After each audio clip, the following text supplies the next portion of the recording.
क्या हुआ? कुछ तो गड़बड़ चल रही है वहां पर, लेकिन क्या ये समझ नहीं आ रहा। अम्मी को कॉल कर लो।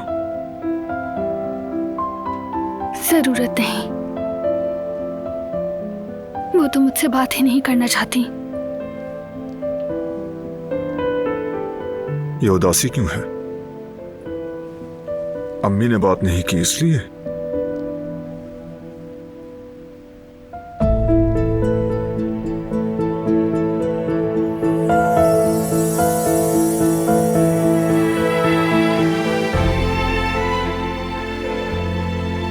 पता नहीं क्यों हर बार दुख होता है।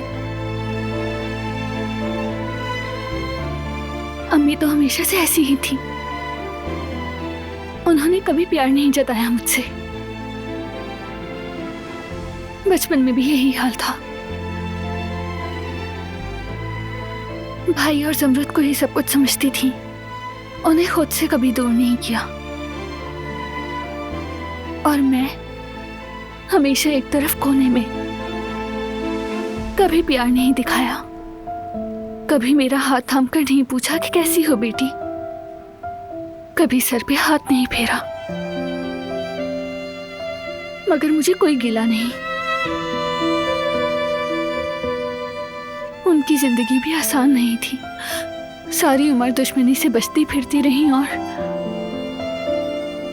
शायद मुझसे मोहब्बत करने की हिम्मत नहीं थी उनके पास। तो क्या हुआ? कोई बात नहीं,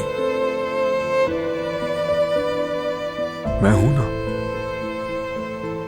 मेरा प्यार और मेरी ताकत दोनों काफी हैं तुम्हारे लिए। कोई और हो ना हो, मैं तो हूं ना। बस तुम मेरे साथ रहना।